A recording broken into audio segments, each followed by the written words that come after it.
ओम शांति।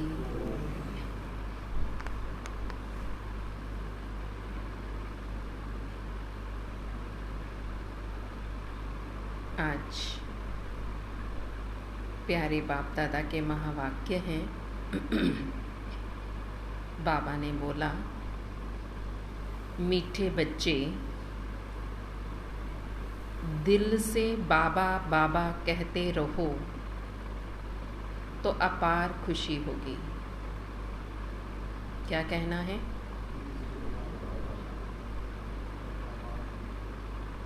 ये मुख से कहने की बात नहीं है। मुख से नहीं बोलना। फिर कैसे बोलना है? कैसे बोलना है?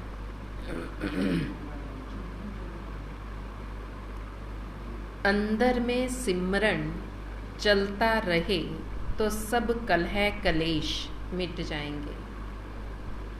जब अंदर ये सिमरन चलता रहेगा, कौन सा?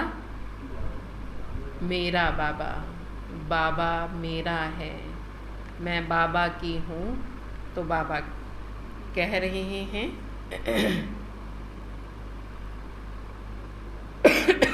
सब कलह कलेश मिट जाएंगे। प्रश्न है, कई बच्चे कहते बाबा मेरा मन मूंझता है, उलझन रहती है, तो बाबा उन्हें कौन सी शिक्षा देते हुए खुशी में रहने की युक्ति बताते हैं? कई बच्चे कहते बाबा मेरा मन बहुत मूंझता है, मन में उलझनें रहती हैं, तो बाबा उन्हें कौन सी शिक्षा देकर खुशी में रहने की युक्ति बताते हैं?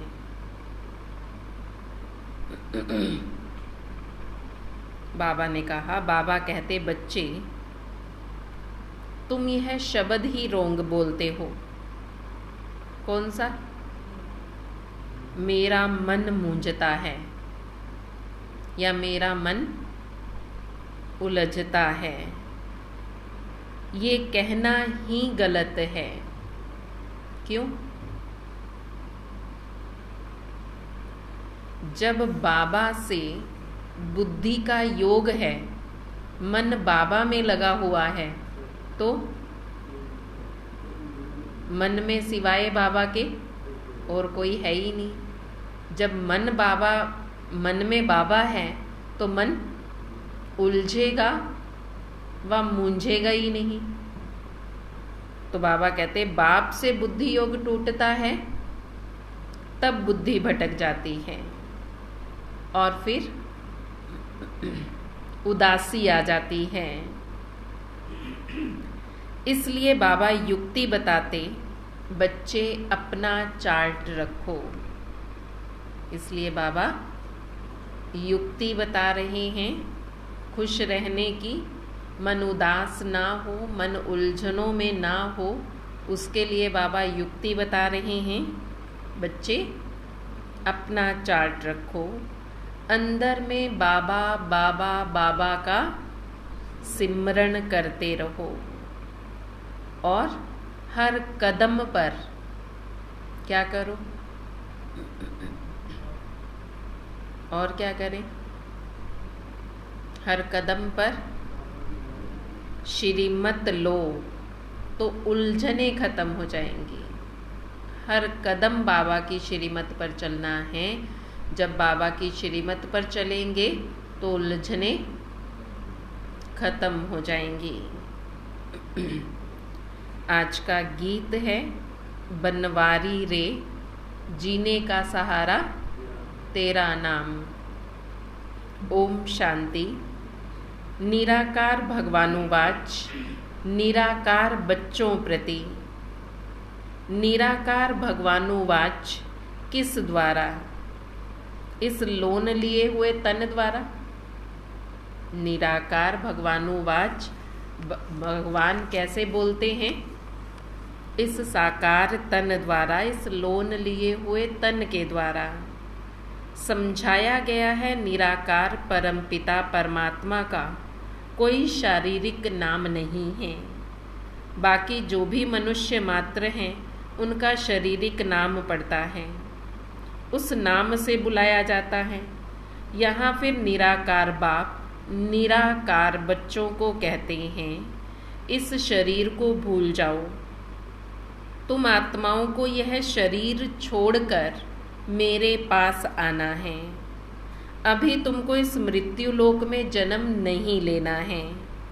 वह लौकिक माँ बाप शारीरिक संबंध में लाते हैं कि ये तुम्हारा फलाना है, ये फलाना है। लौकिक माँ बाप ही तो बताते हैं ना हमें कि किससे हमारा क्या रिश्ता है, क्या संबंध है। तो बाबा कहते वो हमें शारीरिक संबंध में लाते हैं, और पारलौकिक बाप कहते हैं हम निराकार हैं, जिसको परम पिता परमात्मा कहा जाता है। तुम भी निराकार आत्माएं हो। तुमने इस शरीर का आधार लिया है, तुम्हारा अपना शरीर है। हमारा यह शरीर उधार लिया हुआ है। अभी तुम मुझ बाप को याद करो। मैं तुम आत्माओं का निराकार बाप हूँ। बाबा बाबा अक्षर बोलो। कभी कभी कोई कोई बच्चे कहते हैं बाबा हमारा मन मूंझता है, मन को खुशी नहीं है। अरे मन अक्षर क्यों कहते हो? बोलो बाबा हमको क्यों भूल जाता है? बाबा जो हमें स्वर्ग के लिए लायक बना रहे हैं, उस बाप को भूलने से मन मूंझता है, मन उदास होता है। फिर उनको क्यों भूलते हो? शरीर का भान छोड़कर देही अभिमानी बनो। बाबा कहते अब तुमको वापस जाना है, मुझे याद करो। निराकार बाबा निराकार आत्माओं को कहते हैं बच्चे बाबा बाबा करते रहो। यह बाप है और माता फिर है गुप्त। फादर के साथ माता तो जरूर चाहिए ना। दुनिया में किसी को भी पता नहीं, बाबा इनके द्वारा मुख वंशावली बनाते हैं, तब तो उनको फादर कहते हैं। फिर मदर कहाँ है? फादर कहाँ है तो मदर कहाँ है? जगदम्बा को मदर नहीं कहेंगे। जगदम्बा तो माताओं को संभालने के निमित्त है। संभालने के लिए निमित्त तो किसको रखना पड़ेगा ना, क्योंकि यह मेल होने के कारण संभाल ना सके, इसलिए जगदम्बा को निमित्त बनाया। उनकी भी यह माँ है। ब्रह्मा बड़ी माँ है, बाकी सब हैं ब्रह्मा कुमार ब्रह्मा कुमारियाँ। वह कहलाते हैं मात पिता। शिव बाबा पिता, ब्रह्मा माँ, दोनों एक साथ मात पिता हैं। शिव बाबा जब ब्रह्मा के तन में हैं तो मात पिता हैं, उनसे हम बच्चे पैदा हुए, इसलिए हम ब्रह्मा कुमार ब्रह्मा कुमारियाँ कहलाते हैं। तो यह बाप बैठ समझाते हैं। यह कोई साधु संत का काम नहीं है। बाप स्वर्ग की स्थापना करते हैं, माया रावण नरक बनाने लग पड़ता है। बाबा सुख देते हैं, माया दुख देती है। यह है ही सुख और दुख का खेल भारत के लिए। भारत हीरे जैसा था और अब कौड़ी जैसा बन गया है। भारत में पवित्र गृहस्थ धर्म था, जिन्हों के अभी भी चित्र हैं। लक्ष्मी नारायण का राज्य था, परंतु वह कब स्थापन हुआ ये कोई भी नहीं जानता। कलप की आयु लाखों वर्ष कह दी है। तुम बच्चों को समझाया है 5000 वर्ष पहले इन लक्ष्मी नारायण का राज्य था। फिर Lakshmi Narayan the first, second, third चलता है। इस तरह से उनकी 8 गद्दियाँ चलती हैं। फिर चंद्रवंशी में भी ऐसा ही चलता है। Chandravanshi the first, second, third, फिर उनकी 12 गद्दियाँ चलती हैं। राजधानी तो चलेगी ना, जैसे मुगलों की राजधानी डायनेस्टी चली, सिखों की डायनेस्टी चली, ऐसे ही सूर्यवंशी और चंद्रवंशियों की डायनेस्टी चलती है। सूर्यवंशी 8 जन्म, 8 गद्दियाँ, 8 उत्तराधिकारी होते हैं, 8 गद्दियों पर 8 बार गद्दी पर बैठेंगे। और चंद्रवंशी 12 बार। फिर मुगलों की आगे जो और भी आते गए, बाबा कहते उनकी तो अनगिनत चलती रही हैं। किसकी कभी कोई बैठ रहा है, लगातार तो नहीं चली ना। 2-4 गद्दियाँ एक की हो गई, फिर 2-4 दूसरे की हो गई, फिर तीसरे ने आके आक्रमण कर दिया। फिर उनकी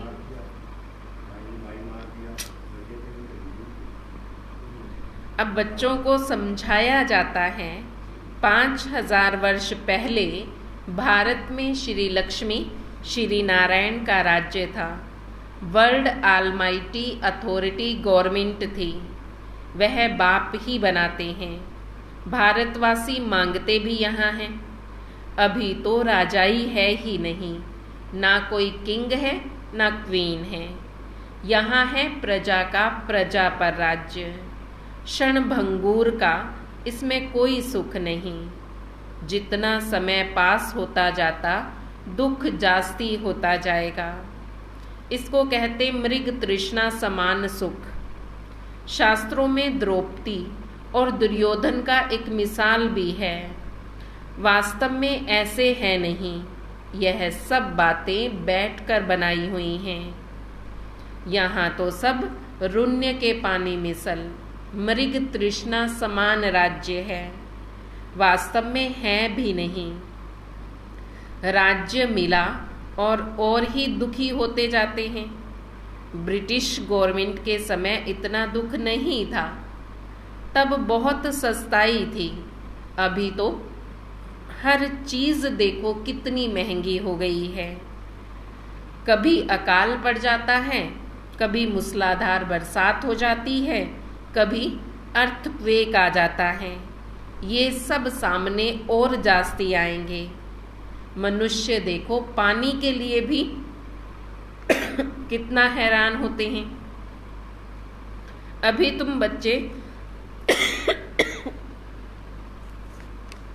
तुम बच्चे अपना तन मन धन भारत को स्वर्ग बनाने की सेवा में स्वाहा करते हो। बाप को मदद करते हो।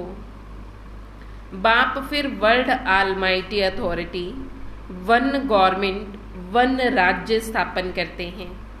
हाहाकार के बाद फिर जय जयकार होना है। जो विनाश का साक्षात्कार किया है वह प्रैक्टिकल इन आँखों से तुम्हें देखना भी है। बाबा ने बहुत बार बच्चों को विनाश का साक्षात्कार कराया कि विनाश कैसे होगा। बाबा कहते अभी तो सिर्फ साक्षात्कार कराया है, अभी तो तुम्हें वो प्रैक्टिकल देखना है कि कैसे होगा। तो बाप बैठ समझाते हैं, तुम अपने को आत्मा समझो, बाबा के बच्चे हैं, बाबा बाबा करते रहो। मन मूंझता है, मन में खुशी नहीं है, ये मन अक्षर निकाल दो। बाबा को याद नहीं करेंगे तो फिर खुशी कैसे होगी। अपने आप को ना जानने के कारण ही दुखी होते हैं। इसलिए बाबा कहते तुम मन अक्षर ही निकाल दो। तुम बाप को याद नहीं कर सकते, बाप की याद भूल जाती है। तो अपने आप से पूछना चाहिए, ऐसा बाप जो हमें स्वर्ग की बादशाही देते हैं, स्वर्ग का मालिक बनाते हैं, ऐसे बाप को भूल क्यों जाते हो? लौकिक बाप के लिए भी कहते हो क्या हमको याद नहीं रहता? छोटे बच्चों को भी सिखाया जाता है ये माँ बाप हैं। यह बेहद का बाप कहते मुझे याद करो तो मैं तुमको स्वर्ग में ले जाऊंगा। सिर्फ बाबा का बनना है। बाबा कहते मेरी मत पर चलते रहो। बाप को तो पोता मेल भी बताना पड़े ना। बाप को अपने बच्चों का पता रहता है यह कितनी कमाई करता है, तो बाप को जब बताएंगे तब तो पता पड़े। बाबा तो झट बताते हैं तुमको वैकुंठ का मालिक बनाता हूँ। बाबा कहते मैं तो दाता हूँ, तुमको देने आया हूँ। तुम अपना सब कुछ सफल करने वाले हो। इसलिए अब भविष्य के लिए अब बनाना है।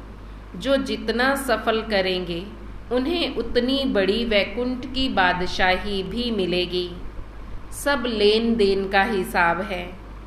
बाप एक्सचेंज करते हैं, पुराने के बदले सब नया देते हैं।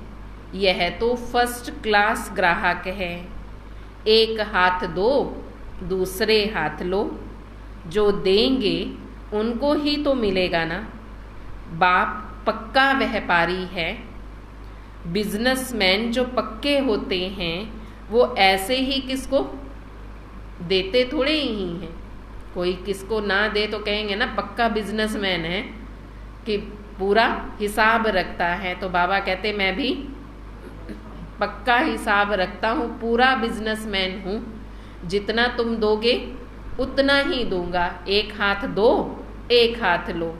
ऐसे नहीं कि भगवान को बहला देंगे, वो तो भोला है। उसको कह तो देंगे कि तुम दो तो हम तुझे भी देंगे, और फिर लेकर देते भी नहीं हैं। इसलिए वो कहता है कि पहले तुम दो तब मैं दूंगा। तो हम कहते हैं कि पहले तू देगा तो हम तेरी सेवा में लगा देंगे। और बाबा कहते पहले तुम सेवा में लगाओगे तो उसके बदले में तुम्हें मिलेगा, बिना दिए नहीं मिलेगा। इसलिए बाबा कहते पक्का व्यापारी हूँ। क्योंकि कई बच्चे कह देते हैं बाबा आप हमारी लॉटरी निकाल दो ना तो हम आपकी सेवा में लगा देंगे। बाबा को कहते हैं बाबा आप लॉटरी निकाल दो, आप हमें दे दो, हम भी आपकी सेवा में लगा देंगे। तो बाबा भी कहते हैं पहले तुम तो दो, तुम सेवा में तो लगाओ, उसका फल फिर तुम्हें मिल जाएगा, फिर शायद लॉटरी ही निकल जाए। पहले सेवा में लगाएंगे तब ही तो मिलेगा ना। पुराने के बदले बाबा सब नया देते हैं। फर्स्ट क्लास ग्राहक है। बाप तो एकदम विश्व का मालिक बना देते हैं। कहावत है ना, सवेरे दा साईं बेड़े बनने लाई, कि बेड़ा पार लगाने वाला सुबह का साईं ही है। इसलिए सवेरे सवेरे उसको याद किया जाता है। बाप तो अब तुम्हें विश्व का मालिक बनाने आए हैं। बाबा कहते अब तुम्हारे पास तुम्हारा जो कुछ भी धन माल आदि है वो सब धूल में मिल जाना है, तो क्यों ना इससे पहले सफल कर लो। बाबा समझा रहे हैं तुम्हारे पास जो भी धन दौलत आदि है वो सब धूल में मिट्टी में मिलनी है, तो क्यों ना उससे पहले तुम सफल कर लो। देह सहित देह के सब संबंधों को भूलो, अपने को ट्रस्टी समझो। सब ईश्वर का दिया हुआ है तो उसकी सेवा में लगा दो। बाकी शरीर निर्वाह के लिए तो तुम्हें मिलता रहेगा। ऐसे थोड़े ही बाबा भूखा मार देगा कि हम सब कुछ, फिर कहीं सोचते हैं कि हम सब कुछ दे देंगे तो हमारे पास क्या रहेगा, हम तो भूखे मर जाएंगे। बाबा कहते जो देंगे वो भूखे नहीं मरेंगे। भक्ति में भी देखा ना, जिसके पास कुछ भी नहीं है खाने के लिए उसको भी मिलता रहेगा। बाबा को मालूम होगा, बाबा को तो सब मालूम रहता है ना, कौन क्या करते हैं, किसके पास क्या है। इसलिए बाबा सब बच्चों को राय दे रहे हैं। कि बच्चे जो भी तुम्हारे पास धन पैसा आदि है वो सब सेवा में लगा दो। फिर बाबा से पूछते हैं, कहते हैं बाबा मोटर ले लूं? मोटर माना गाड़ी के लिए बाबा कह रहे हैं। फिर कहीं पूछते हैं बाबा मोटर लूं?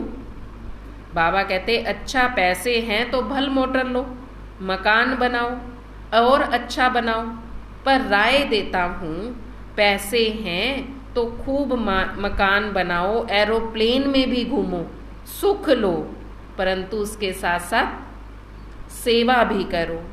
जो कुछ भी धन माल आदि है सेवा में लगाओ तो भविष्य के मालिक बनोगे। विश्व का मालिक बनने के लिए ही तो बाबा सफल करा रहे हैं, बच्चों को ही तो मत देंगे ना। फिर कहीं पूछते हैं बाबा कन्या की शादी करें? बाबा कहते अगर ज्ञान में नहीं चल सकती तो भल करा दो। बाप हमेशा राइट डायरेक्शन देंगे, अगर रोंग दिया तो रिस्पॉन्सिबल ये बाबा है। ब्रह्मा बाबा से ही तो पूछते हैं ना। तो ब्रह्मा बाबा हमेशा, बाबा कहते हैं जिसको बाबा ने निमित्त बनाया, पूछेंगे तो उससे ना कि हमें ये करना है, फिर उसने जो डायरेक्शन दिया उस पर चलना है। और अगर बाबा कहते उसका डायरेक्शन गलत नहीं होगा, अगर हुआ तो रिस्पॉन्सिबल फिर शिव बाबा है, वह तो फिर धर्मराज भी है। अगर डायरेक्शन पर नहीं चलोगे तो वो धर्मराज भी है। या तो पूछना नहीं था, पूछा है तो करो, अगर नहीं करते तो बाबा कहते धर्मराज है, फिर सजा भी मिलेगी। और अगर कर लिया और कुछ गलत हो गया तो जिम्मेवार शिव बाबा है। यह कोई कॉमन सत्संग नहीं है, ये गॉड फादरली यूनिवर्सिटी है। बाबा राय देते बच्चे स्वर्ग के मालिक बनो, श्रीमत पर चलो, देही अभिमानी बनो। वहाँ के नाम भी कितने सुंदर होते हैं। यहाँ तो देखो नाम भी कितने अजीब अजीब रखते हैं, कितने अजीब अजीब। कईयों के तो नाम समझ में भी नहीं आते एक बार में पूछने पर।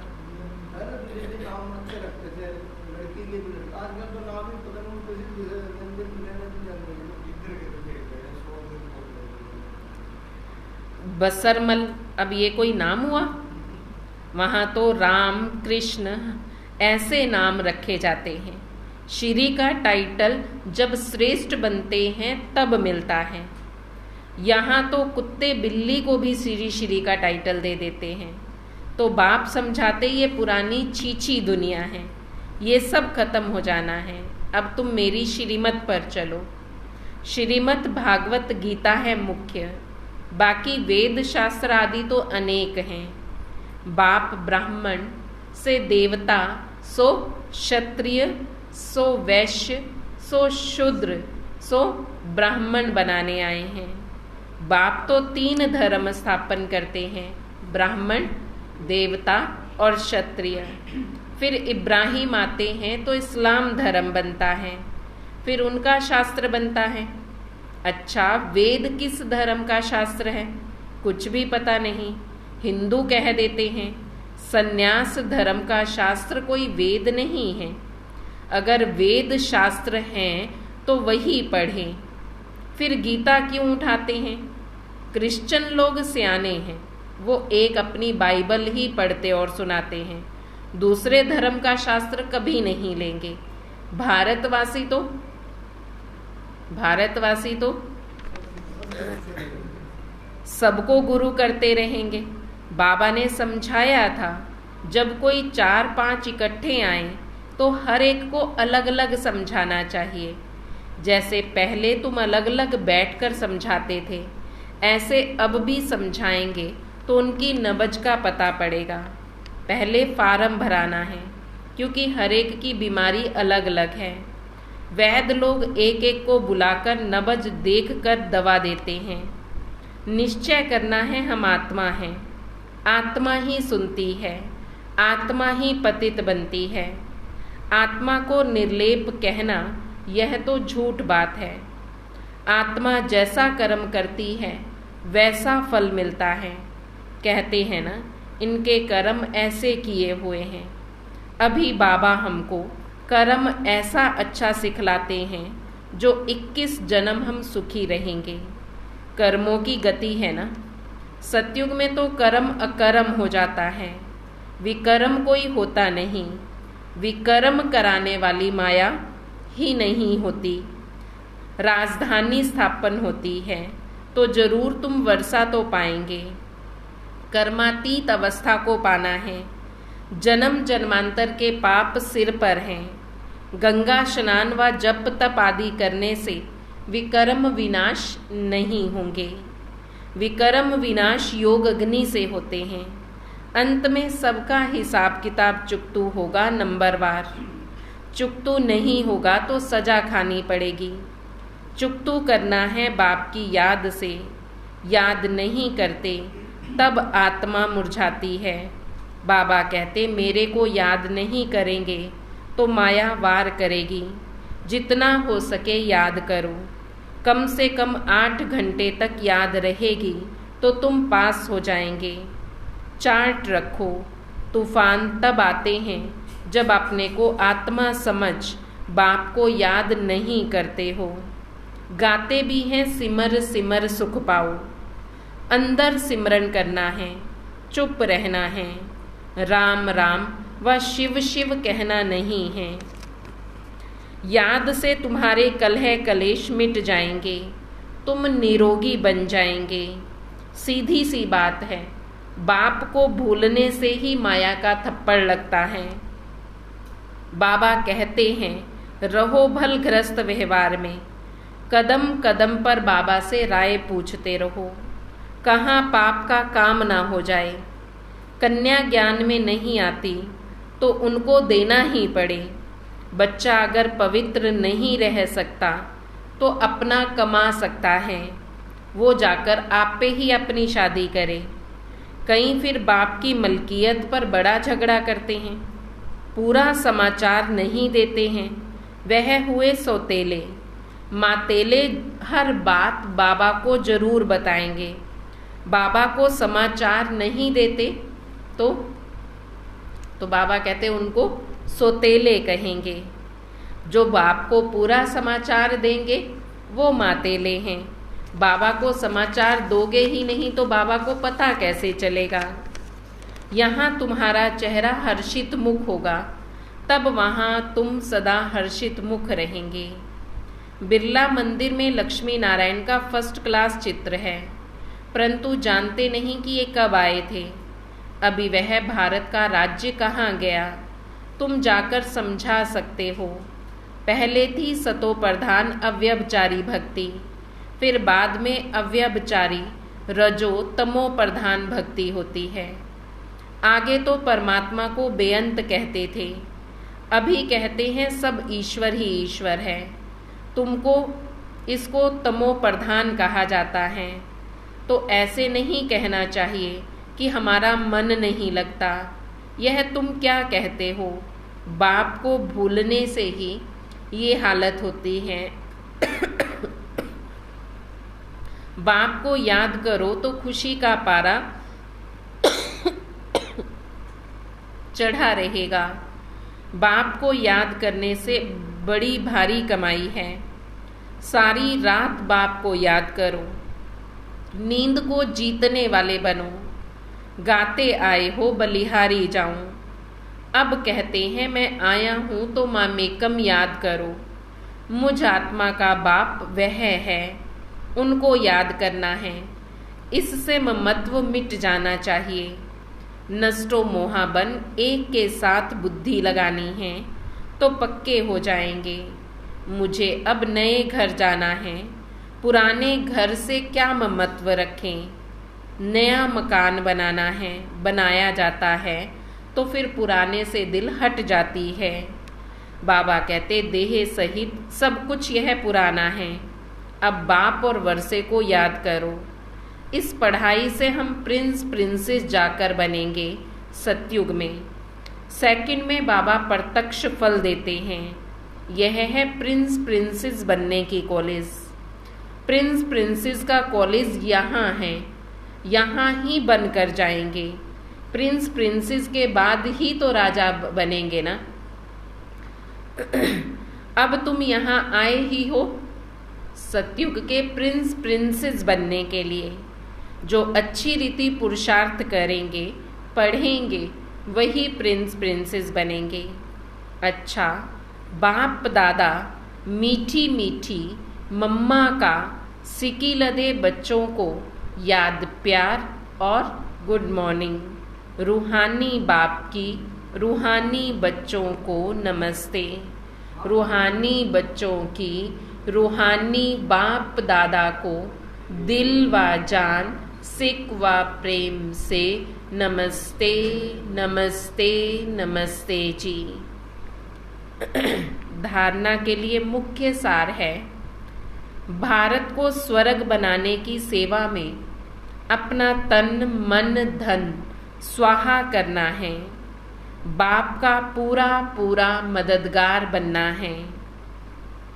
यहाँ हर्षित मुख रहना है। किसी भी बात में मुरझाना नहीं है। बाप की याद से सब कलह कलेश मिटा देने हैं। क्या करना है?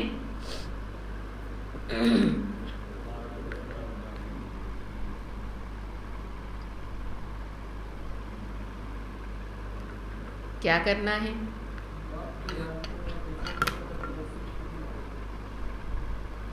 भारत को स्वर्ग बनाने की सेवा में अपना तन मन धन स्वाहा करना है। बाबा का पूरा पूरा मददगार बनना है। यहाँ हर्षित मुख रहना है, इसलिए कभी भी मुरझाना नहीं है। तब भविष्य में हर्षित मुख रहेंगे। देवताओं के चेहरे हर्षित दिखाए हैं, क्यों? क्योंकि जब वो बन रहे थे ऐसा, तब वो हर्षित रहे। अगर इस समय चेहरा मुरझाया हुआ रहेगा तो आपके इष्ट भगत आपका कैसा चेहरा देखेंगे? आपका उदास चेहरा देखकर वो खुश होंगे या उदास होंगे? बाप की याद से सब कलह कलेश मिटा देने हैं। आज का वरदान है, सतगुरु बाबा वरदान दे रहे हैं, अथॉरिटी के आसन पर स्थित रहकर सहज योगी जीवन का अनुभव करने वाले महान आत्मा भव। अथॉरिटी के आसन पर स्थित रहकर सहज योगी जीवन का अनुभव करने वाले महान आत्मा भव। महान आत्माएं वो हैं जो अथॉरिटी के आसन पर बैठकर सहज योगी जीवन का अनुभव करती हैं। जैसे स्पीकर की सीट सहज ही ले लेते हो, ऐसे अभी सभी अनुभवों की अथॉरिटी का आसन लो और अथॉरिटी के आसन पर सदा स्थित रहो तो सहज योगी, सदा के योगी, स्वतः योगी बन जाएंगे। ऐसे अथॉरिटी वालों के आगे माया झुकेगी ना कि झुकाएगी। जैसे हद की अथॉरिटी वाले विशेष व्यक्तियों के आगे सब झुकते हैं, उन्हें किसी के आगे झुकना नहीं पड़ता। अथॉरिटी की महानता सबको झुकाती है। ऐसे आप महान आत्माएं अनुभवों की अथॉरिटी में रहो तो सब आपके आगे झुकेंगे। स्लोगन है, सदा खुश रहना, खुशी का खजाना बांटना और सब में खुशी की लहर फैलाना, यही श्रेष्ठ सेवा है। सदा खुश रहना, खुशी का खजाना बांटना और सब में खुशी की लहर फैलाना, यही श्रेष्ठ सेवा है। श्रेष्ठ सेवा खुश रहना, खुशी का खजाना बांटना और सब में खुशी की लहर फैलाना है। ओम शांति।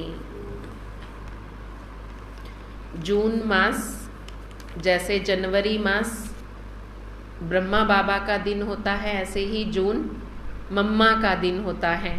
जनवरी मास में ब्रह्मा बाबा ने अपने पुराने शरीर को त्याग कर संपूर्णता को प्राप्त किया।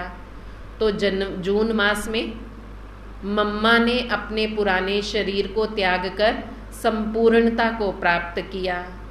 तो जैसे ही जनवरी मास मनाते हैं ऐसे जून का भी मनाते हैं, लेकिन जून में छुट्टियां होने के कारण सब अपने अपनी जगह पर, कोई कहाँ, कोई किसके घर कोई आया है, कोई किसके घर गया है, तो सब बिजी हो जाते हैं।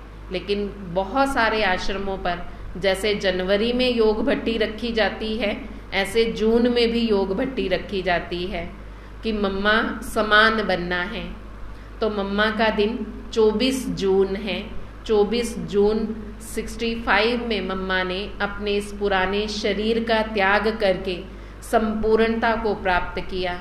तो उस संपूर्णता के दिन के लिए हम सभी विशेष मम्मा को और मम्मा की विशेषताओं को याद करते हुए मम्मा को भोग स्वीकार कराएंगे। तो मम्मा को 24 जून को ही भोग स्वीकार कराया जाएगा, शनिवार को। यह भोग सबकी तरफ से है और सब ने अपने साथ जो भी आपके मित्र प्यारे हैं, रिश्तेदार हैं, जिसको भी आप लाना चाहते हो, मम्मा समान मम्मा का उस दिन विशेष मम्मा की पालना रहती है, मम्मा की दृष्टि नज़र सब पर रहती है। तो वो मम्मा समान बनने की विशेषताएं हम सब धारण करेंगे। तो उस दिन जो क्लास का समय है वो 8 बजे से रहेगा। 7:45 बजे तक आप सभी यहाँ पहुँच जाएंगे। 8 से 8:30 बजे तक योगा करेंगे। कल सबको कहा था योगा करने के लिए, हमने कल प्रोग्राम रखा था शैमफर्ड स्कूल में। शैमफर्ड स्कूल में जो प्रोग्राम था वो इंद्रजीत भाई का नहीं था, उन्होंने